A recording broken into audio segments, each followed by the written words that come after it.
Assalamualaikum. This is Simra Khan. Today's topic is solution. This is second part of the solution series. Let's move. In this slides, we actually discuss about the concentration expressions.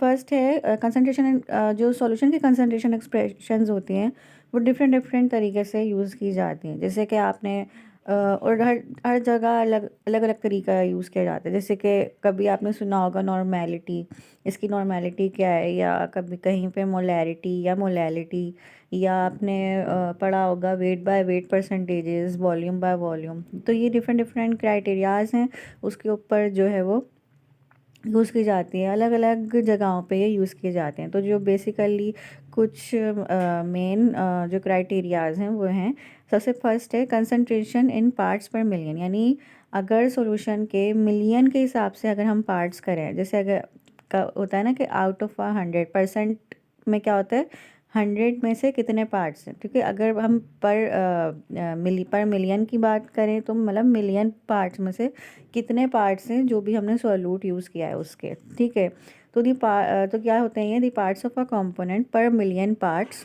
Mean 10⁻⁶ of the solution. यानी अगर solution के million के उसमें हिस्से करें, जैसे कि percent में हम 100% कहते हैं कि वो जो है वो आउट ऑफ 100 है। आउट ऑफ 100 में से कितने, अब जैसे कि किसी बच्चे के मार्क्स आते हैं कैसे कि आउट ऑफ 100 में से किसको कितने मार्क्स मिले। तो अगर हम यहाँ पे बेसिकली ये मतलब ये सपोज कर लें कि 100 जो है वो टोटल है, 100 में सॉल्यूशन, जैसे कि 100 टोटल मार्क्स होते हैं ना, तो सॉल्यूशन टोटल होता है। ठीक है, सॉल्यूशन यहाँ पे हमारा टोटल है, पूरा जो सॉल्यूशन होता है जो बन गया। लेकिन अब उस सॉल्यूशन के अंदर कितने पार्ट्स सॉल्यूट के हैं।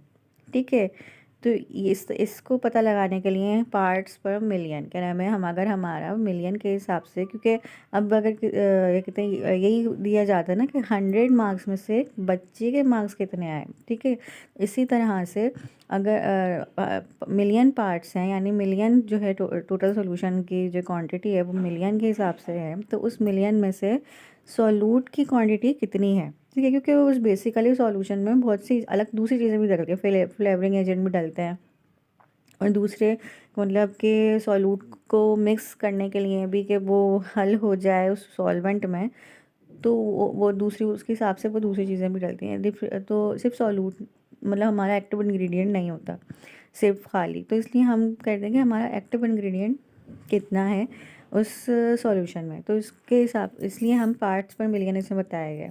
तो इसका फॉर्मूला है P P M A means के अगर हमें सॉल्यूट ए के बारे में मालूम करना है, मीन्स के एक सॉल्यूशन में दो भी हो सकते हैं, दो इंग्रेडिएंट भी हो सकते हैं। अगर हम P parts per million of solute A है is equal to mass of A, यानी हमने कितना मास डाला है सॉल्यूट ए का divided by total mass of the solution, यानी total mass of the solution कितना है।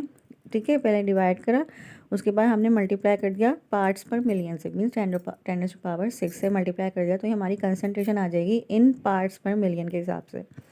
तो ये एक क्राइटेरिया हो गया। सेकंड हो गया मास परसेंटेजेस। मास परसेंटेज मतलब वही कि वेट बाय वेट, ये आपने पहले भी सुना होगा कि वेट बाय वेट कंसंट्रेशन भी हम चेक कर सकते हैं।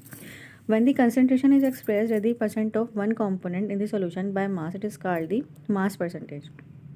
अगर हम सॉल्यूशन को एक्सप्रेस करें कि इसकी मास परसेंटेज इतनी है, परसेंट मास को हम एक्सप्रेस करें परसेंट के हिसाब से, तो वो हमारी कहलाती है mass percentage, means weight by weight. Suppose we have a solution containing component A as a solute and B as a solvent, than its mass percentage is expressed as, जैसे कि अगर हमारे पास कंपोनेंट है सॉल्यूशन में जिसमें solute को हमने ए denote किया है और सॉल्वेंट को बी, उसकी मास परसेंटेज कैसे निकलेगी। मास परसेंटेज ऑफ ए, क्योंकि यहाँ पे हमने सिंपल सॉल्यूशन दिया है इसमें सिर्फ एक ही सॉल्यूट है, तो mass percentage of A is equal to mass of component A in the solution, यानी उस जो मास ऑफ ए कंपोनेंट ए है उसका जो मास होगा, कंपोनेंट ए का जो मास होगा वो डिवाइड बाय टोटल मास कितना है उसका सॉल्यूशन का इनटू 100, उसको हम 100 से क्या कहते हैं मल्टीप्लाई कर देंगे, तो ये हमारी आ जाएगी वेट बाय वेट परसेंटेज। तो ये हमारी निकल के आ जाएगी मास परसेंटेज ऑफ ए। अगर इस तरह से दूसरे भी सॉल्यूट होंगे तो मास परसेंटेज ऑफ बी अगर हमें निकालना है, जैसे कि अगर 2 सॉल्यूट हैं, मास परसेंटेज ऑफ बी निकालनी है तो आ जाएगा मास ऑफ कंपोनेंट, यानी बी का जो जितना मास लिया होगा हम उसे को डिवाइड कर देंगे तो टोटल मास होगा सॉल्यूशन का उससे और इनटू 100। इस तरह से वेट बाय वेट हमारी आ जाएगी। अब आगे चलते हैं। थर्ड है हमारी volume percentage, means volume by volume. Sometimes we express the concentration as a percent of one component in the solution by volume. It is then called as volume percentage and is given as, यानी कि अगर हम किसी भी percentage को volume के हिसाब से, मतलब वॉल्यूम की परसेंटेज अगर हम निकालें तो वो वॉल्यूम बाय वॉल्यूम परसेंटेज कहलाएगी। तो जैसे हमने वेट बाय वेट की करी थी, ये भी इसका फॉर्मूला भी समवॉट सिमिलर है। Volume percentage of A is equal to volume of component A in the solution. वहाँ पे हमने क्या लिया था, मास, क्योंकि वहाँ पे वेट की बात हो रही थी वेट बाय वेट में। तो यहाँ पे वॉल्यूम की बात हो रही है तो हम वॉल्यूम मतलब हमारा जो मेजरिंग पैरामीटर है वो चेंज हो जाएगा। ठीक है, वॉल्यूम का हिसाब करेंगे अब हम। वॉल्यूम ऑफ कंपोनेंट ए क्या है सॉल्यूशन का, उसको हम डिवाइड कर देंगे जो टोटल वॉल्यूम होगा। वहाँ पे टोटल मास से हमने डिवाइड किया था क्योंकि वहाँ पे वेट बाय वेट की बात हो रही थी, तो यहाँ पे हम टोटल वॉल्यूम से डिवाइड कर देंगे, मल्टीप्लाई बाय 100, तो हमारी परसेंटेज निकल के आ जाएगी। जैसे कि फॉर एग्जाम्पल अगर हम NaCl का सॉल्यूशन बना रहे हैं वाटर में, अगर हम कह रहे हैं कि हमें 10% बनाना है वॉल्यूम, ठीक है, तो क्या 10% कैसे बनेगा, 100 ml सोल्यूशन, यानी 100 ml जो हमारा वाटर होगा उसमें हम 10 ml NaCl डाल देंगे तो हमारा 10% सोल्यूशन बन जाएगा। यानी हम बता देंगे कि हमारे जो सॉल्वेंट है उसमें 10% जो है वो सोडियम क्लोराइड डिज़ोल्व हुआ है। अब इस तरह से 4 है mass by volume percentage, weight by volume. This unit is majorly use in the pharmaceutical industry. ये जो यूनिट है वो फार्मास्यूटिकल इंडस्ट्री में यूज़ किया जाता है। अब ये क्यों यूज़ किया जाता है, क्योंकि मोस्टली जो हमारी एक्टिव इंग्रेडिएंट हैं वो ज़्यादातर पाउडर्स होते हैं।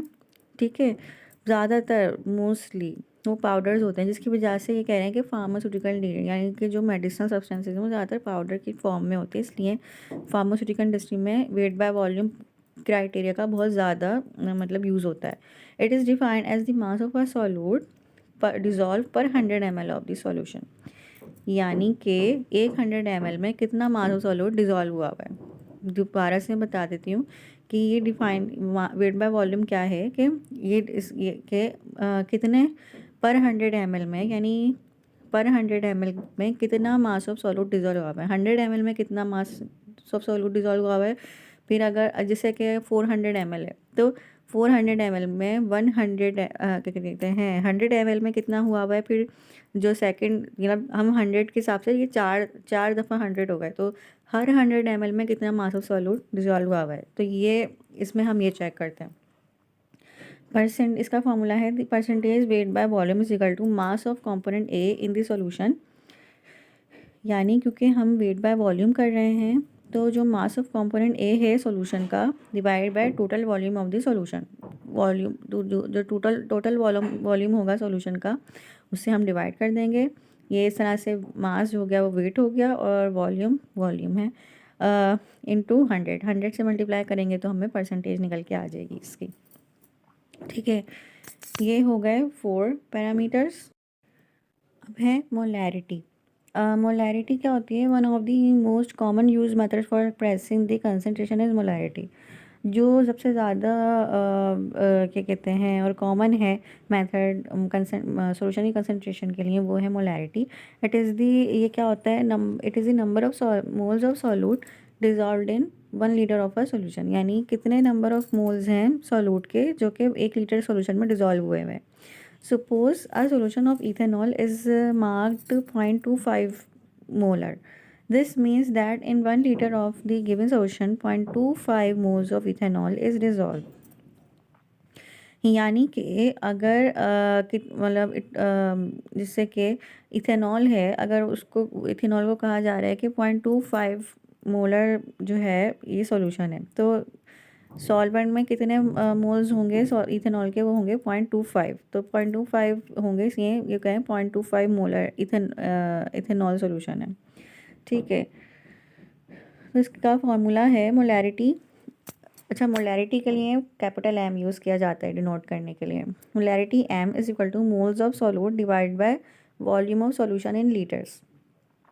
Moles of solute divide by volume of solution in litres, ठीक है।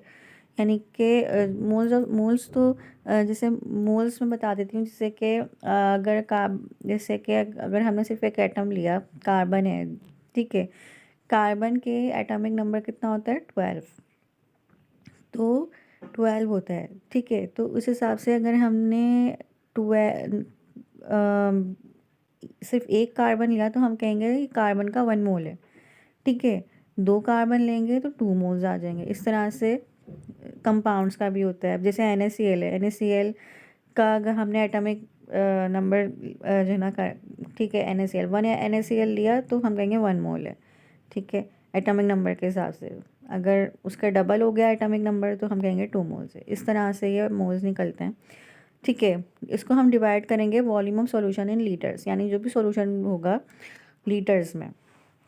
अगर यहाँ पे किलोग्राम, यानी अगर हम यहाँ पे वेट का ले लेंगे तो वो फिर मोलैरिटी बन जाएगी, ठीक है। इसलिए सॉल्यूशन का लीटर्स में होना ज़रूरी है मोलैरिटी के लिए, ठीक है।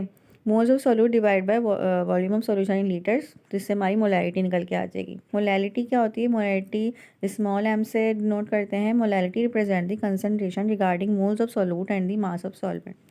ये कंसंट्रेशन होती है जिसमें हम सॉल्यूट के नंबर ऑफ मोल्स लेते हैं और सॉल्वेंट का मास लेते हैं। It is given by moles of solute dissolve per kilogram of the solvent. ये होता है कि कितने number of moles of solute कितने किलोग्राम ऑफ सॉल्वेंट में डिजॉल्व हुए हैं। The molarity formula is given as, यानी अगर हम जैसे कि ऊपर क्या किया गया था मोलैरिटी में, मोल्स ऑफ सॉल्यूट लिए को हमने वॉल्यूम ऑफ सॉल्यूशन से डिवाइड किया था, ठीक है। यहाँ पे हम क्या करेंगे, मोल्स ऑफ सॉल्यूट को मास ऑफ सॉल्वेंट से डिवाइड कर देंगे तो हमारी मोलैरिटी निकल के आ जाएगी, ठीक है। अगर हमने सॉल्यूशन को या सॉल्वेंट को अगर हम किलोग्राम में ले रहे हैं, ठीक है, तो वो मोलैरिटी होगी। अगर हम उसी को लीटर्स में लाएंगे तो वो मोलैरिटी हो जाएगी, ठीक है। नेक्स्ट चलते हैं। तो नेक्स्ट है नॉर्मैलिटी। नॉर्मैलिटी क्या होती है? It is the number of gram equivalent of solute present in 1 litre of the solution and it is denoted by N. ये होता है कि कितने number of gram equivalent solute हैं 1 लीटर जो कि प्रेजेंट हैं 1 लीटर ऑफ सॉल्यूशन में, ठीक है। कितने number of gram equivalent solute present हैं 1 लीटर ऑफ द सॉल्यूशन में, ठीक है। अब ग्राम इक्विवेलेंट वेट को इक्विवेलेंट वेट भी कहा जाता है, ठीक है, या इक्विवेलेंट मास। ये क्या होता है कि ये होता है कि कितने जो भी सब्सटेंस है, मतलब जो भी हमने सब्सटेंस लिया है, सॉल्यूट लिया है, उसका कितना मास जो है वो hydrogen 1 mole of hydrogen ion से रिएक्ट करेगा या 1 मोल ऑफ OH आयन से रिएक्ट करेगा, ठीक है। अगर एसिड बेस्ड रिएक्शन है तो कितने नंबर ऑफ, मतलब कितने mole of hydrogen ions react करेंगे। अगर रिडॉक्स रिएक्शन है तो कितने number of moles of OH ion से रिएक्ट करेंगे। तो इसकी नॉर्मैलिटी की फार्मूला क्या होता है? Normality is equal to weight of solute in gram, यानी जो भी हमारा एक्टिव इंग्रेडिएंट है या सॉल्यूट है हमारा बेसिकली, तो उसका वो ग्राम्स में डिवाइडेड बाय इक्विवेलेंट मास, यानी जिसने रिएक्ट किया, जितने मास ने रिएक्ट किया, ठीक है, उस सॉल्यूट के, वो इनटू वॉल्यूम इन लीटर्स। ये भी सॉल्यूशन होगा वो, उसका हम कि पूरा वॉल्यूम कितना है लीटर्स में। अच्छा, ये कुछ रिलेशन है नॉर्मैलिटी एंड मोलैरिटी के। नॉर्मैलिटी अगर हम इक्विवेलेंट वेट या मास जो भी है उसको अगर हम इज़ इक्वल टू के, मतलब राइट हैंड साइड पर लेकर जाए तो इज इक्वल टू हो जाएगा मोलैरिटी इनटू मोलर मास के, सही है। फिर molarity molar mass divide by equivalent weight क्या होती है? वैलेंसी।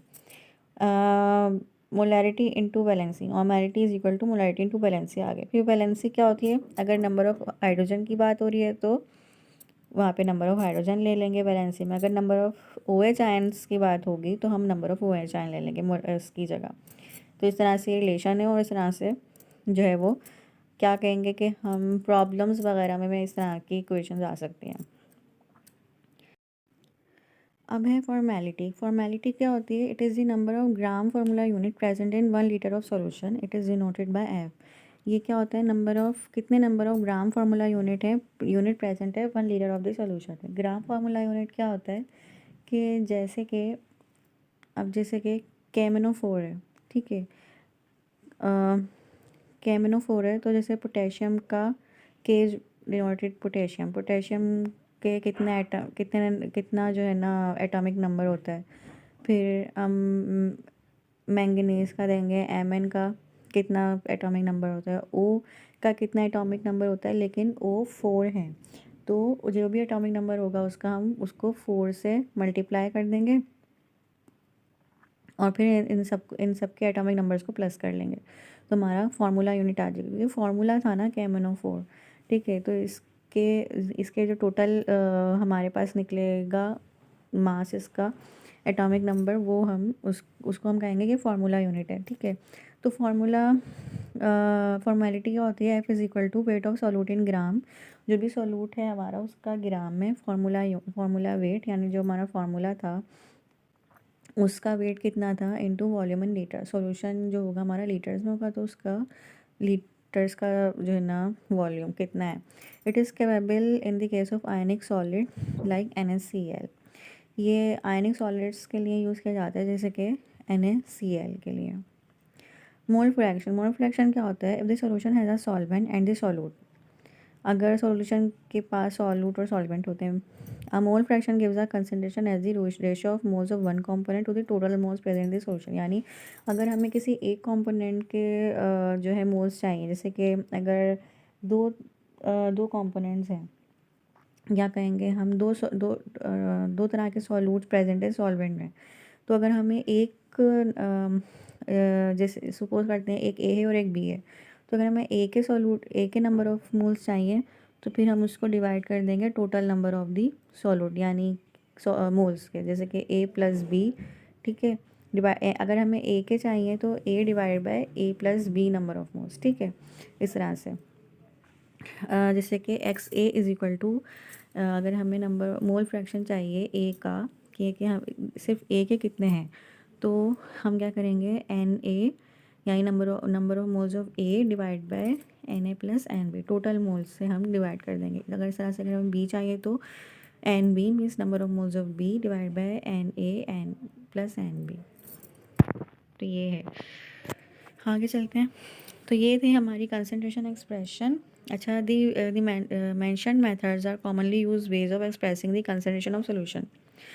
ये जो हमने अभी जो डिस्कस की कंसंट्रेशन एक्सप्रेशन, ये कॉमनली यूज़ की जाती हैं, ठीक है, सॉल्यूशन की कंसंट्रेशन के लिए। All the method describe the same thing, that is the concentration of a solution, each of them has its own advantage and disadvantage. जितने भी मेथड्स हमने बताए, इनमें सब ने क्या बता रहे थे, कंसंट्रेशन ऑफ सॉल्यूशन, ठीक है, लेकिन सबके अपने अपने एडवांटेज और डिसएडवांटेजेस होते हैं। Molarity depends on temperature. अच्छा, मोलैरिटी जो है वो डिपेंड करती है टेम्परेचर पे, while mole fraction and molality are independent of temperature. Molarity depends करती है टेम्परेचर पे, मीन्स कि अगर टेम्परेचर बढ़ेगा तो मोलैरिटी चेंज होगी, ठीक है, लेकिन मोल फ्रैक्शन और मोलैलिटी जो है वो इंडिपेंडेंट होती है, यानी अगर हम टेम्परेचर को इंक्रीज़ या डिक्रीज़ करेंगे तो मोलैलिटी और मोल फ्रैक्शन पे कोई फ़र्क नहीं आएगा।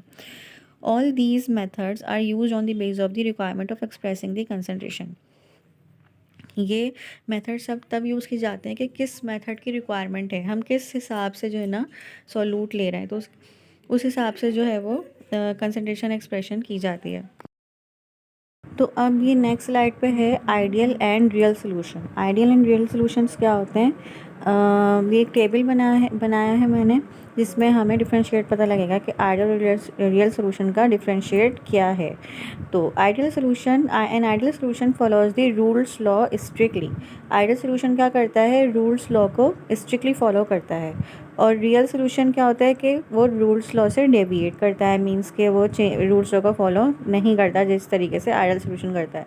अब ये रूल्स लॉ क्या होता है, रूल्स लॉ कहता है कि जो पार्शियल प्रेशर होगा ना कंपोनेंट्स का, वो इक्वल होगा किसके, weber pressure of the original constituent के, या हम कहेंगे प्योर कॉन्स्टिट्यूएंट के, प्लस उस मल्टीप्लाइड बाय उसके मोल फ्रैक्शन से, ठीक है। वेपर प्रेशर क्या होता है कि जो वेपर प्रेशर, इसमें हम क्या कहेंगे कि वेपर प्रेशर जो भी मॉलिक्यूल है वो एग्जर्ट कर रहा है सराउंडिंग पे, वो वेपर प्रेशर होता है। अब वो मॉलिक्यूल या तो वो गैसेस से लिक्विड स्टेट में जाने के लिए जो प्रेशर एग्जर्ट कर रहा है उस वो वेपर प्रेशर कराएगा, या लिक्विड से गैसेस में जाने के लिए जो प्रेशर एग्जर्ट कर रहा है उसको हम वेपर प्रेशर कहेंगे। सही है।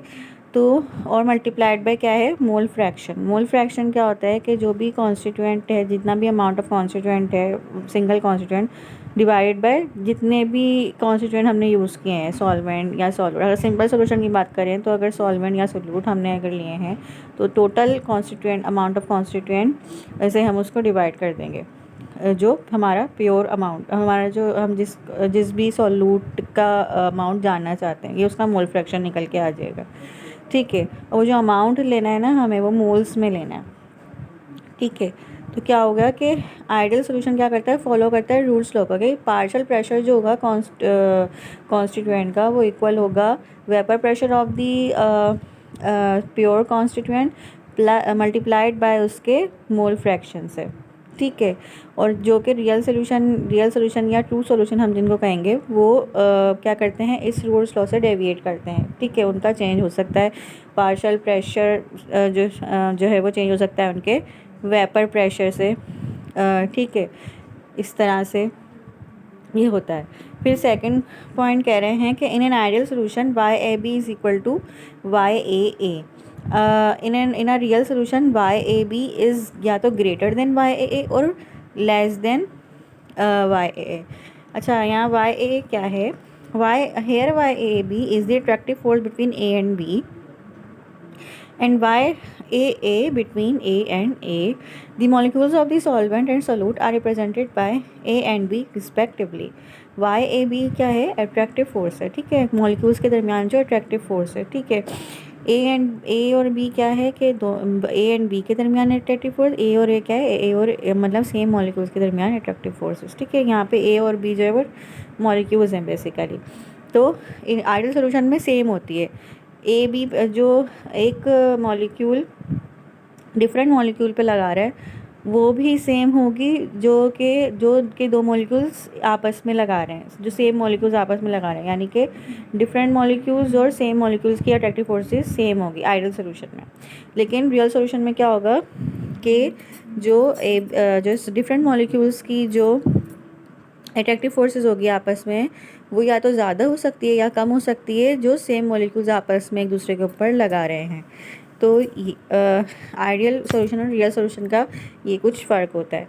फिर थर्ड पॉइंट क्या कह रहे हैं, in the formation of an ideal solution no volume change occurs. जब हम आइडियल सॉल्यूशन बनाते हैं तो कोई चेंज नहीं आता वॉल्यूम में। जैसे कि if the volume of solvent is denoted by V solvent and the volume of the solute is denoted by V solute, then V solution is equal to V solvent plus V solute, where V solution represents the volume of the solution.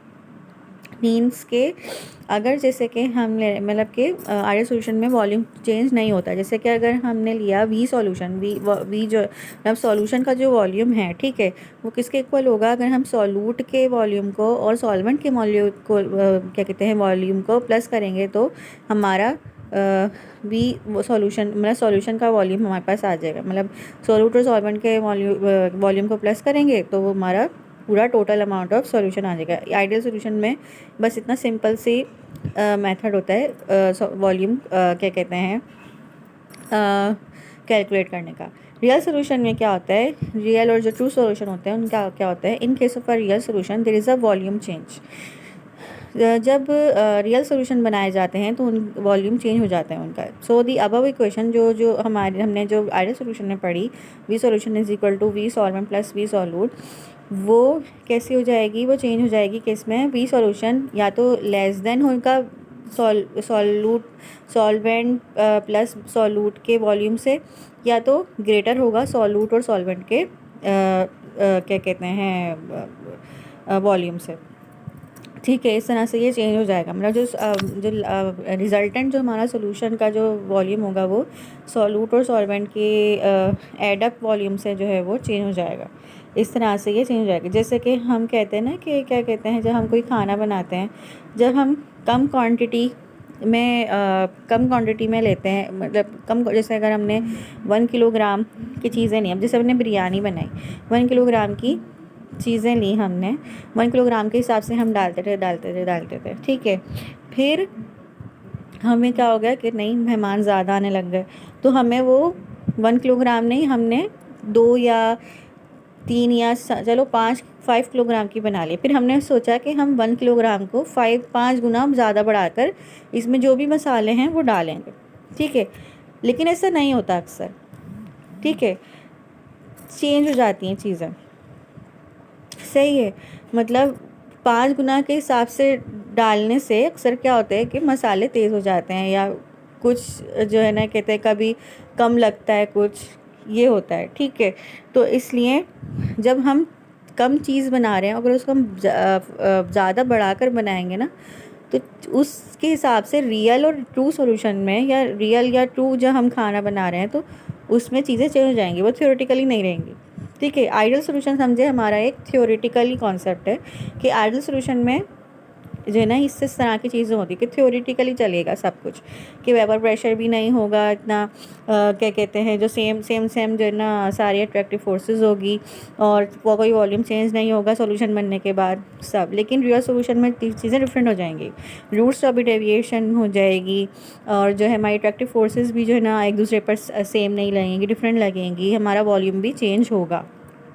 इस तरीके से ideal और real solution में differentiate होता है। फिर आगे चलते हैं।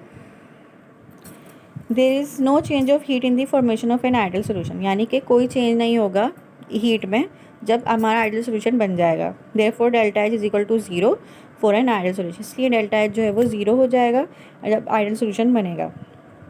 लेकिन क्या है, रियल सोल्यूशन में चेंज ऑफ हीट होगा, या तो हीट जो है वो बढ़ जाएगी जब हम सोल्यूशन बनाएंगे, तो हीट या तो उसके सोल्यूशन की हीट मतलब इंक्रीज़ हो जाएगी, या फिर वो डिक्रीज़ हो जाएगी। रियल या ट्रू सोल्यूशन में चेंज आएगा। फिर ठीक है,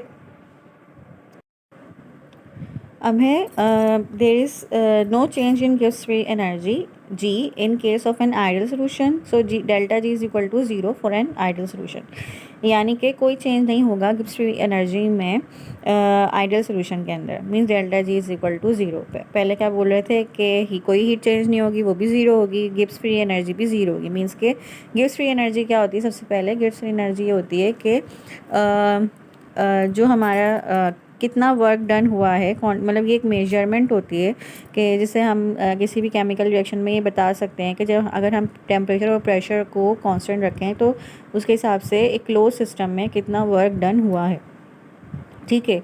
तो वो जो आइडियल सोल्यूशन का होगा केमिकल रिएक्शन के हिसाब से, वो आइडियल सोल्यूशन का होगा वो सेम रहेगा, उसका कोई जो है ना चेंज नहीं आएगा वर्क डन में या गिव्स फ्री एनर्जी में, ठीक है। बाकी जो रियल सोल्यूशन होगा उसका जो है वो गिव्स फ्री एनर्जी जो होगी उसकी वो चेंज हो जाएगी, या तो वो वही कि या तो वो इंक्रीज़ हो जाएगी या तो वो डिक्रीज़ हो जाएगी, ठीक है।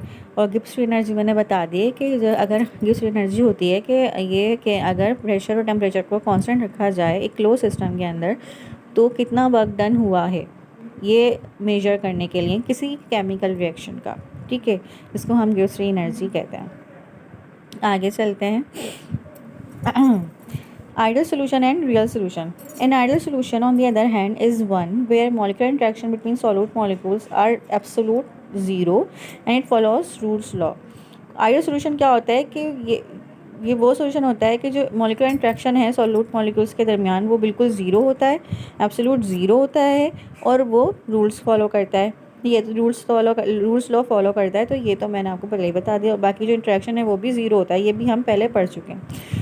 बाकी ट्रू सोल्यूशन में क्या होता है कि where you can't differentiate between the solute and solvent molecule even at the microscopic level. True solution में क्या होता है कि हम ये देखते हैं कि हम डिफ्रेंशिएट नहीं कर सकते कि सॉल्यूट और सॉल्वेंट के मॉलिक्यूल्स को माइक्रोस्कोपिक लेवल तक भी, कि कौन से सॉल्यूट मॉलिक्यूल्स हैं और कौन से सॉल्वेंट के मॉलिक्यूल्स हैं। जैसे कि मिल्क, हमें जैसे जब हम दूध लेते हैं, मिल्क लेते हैं, तो हमें ऐसा लगता है कि वो बिल्कुल होमोजीनियस है, मतलब हमें ना उसमें अलग से सॉल्यूट के मॉलिक्यूल नज़र आ रहे होते हैं ना सॉल्वेंट के मॉलिक्यूल, लेकिन वो मिल्क एक्चुअली क्या है, सस्पेंशन है या इमल्जन है उसका, फैट का इमल्जन सस्पेंशन होता है। जो कि बिल्कुल ही जो है डिज़ोल्व नहीं होते आपस में एक दूसरे से। हमें अपनी नेक्ड आई से तो नज़र आ रहा होता है कि नहीं ये तो बिल्कुल होमोजीनस है, लेकिन जब हम माइक्रोस्कोपिकली देखते हैं तो वो इससे नहीं होते। ठीक है, तो इस तरीके से टू सॉल्यूशन का ये डिफ्रेंशिएट है आइडियल सॉल्यूशन से। तो जनाब ये था हमारा true and ideal solution. In fact क्या है कि जो कोई भी सॉल्यूशन आइडियल सॉल्यूशन नहीं होता।